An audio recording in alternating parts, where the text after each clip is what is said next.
Shout out sa aking mga followers. Ito yung video na ginawa ko bago ko umuwi, mga boss. Tinignan ko yung itinago ko kung may nakakita na ba o wala. Kasi may nagagalit na naghahanap. Lalungkat na daw nila, sinisita na daw sila ng guard. Tinignan ko kung nandun pa. Ito, tingnan natin. Ayan mga boss, hindi ako pwede magpalata na may hawak akong cellphone. Ano na yan sa dikit ko, nakalagay na may hawak-hawak ko yan. Itong video na to, pinabilis ko na ng 2 beses para hindi na kayo mainip. Ayan, ikot ako, tignan nyo naman, ikot. Sabihin nyo naman hindi totoo to eh. Ayan, ang daming mga bantay dyan. Pero doon sa tinaguan ko nyan, tinaniman ko nyan, ay nung una wala talagang bantay. Kung mapapansin nyo yung mga plato doon, tingin ko mga 3 linggo, 1 buwan, hindi nalilinis eh. Hindi talaga puntahin, hindi talaga silipin, hindi masyado nalilinis yung nagbabantay dyan.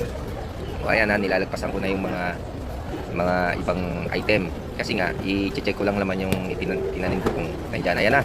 Ayan, nakita nyo, may mga customer. Nakatalikod siya doon sa titignan ko. Hindi ako makalapit. Kaya ikot ako dyan. Ayan, nakita nyo, may bantay na. Kanina wala yung bantay. Wala yung bantay kanina. Ayan, nasa likod ng plato na yan. Hindi nyo yan tinignan, kaya hindi nyo nakita. Binigyan ko lang kayo ng clue, nasa platuhan.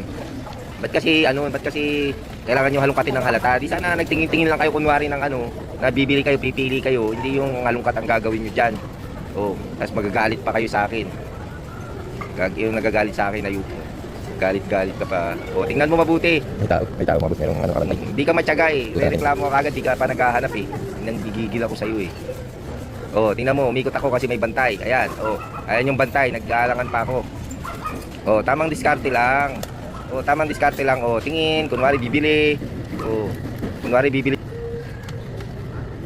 Tingnan mo yan. Tingnan mo, ayan, malapit na. Gigil ako sa iyo eh, no? Binabas mo pa ako eh. Hanap ka na lang eh. Hanap. Nakatingin kasi sa akin dyan yung bantay sa likod. Kaya hindi ako makadiretsang tingin.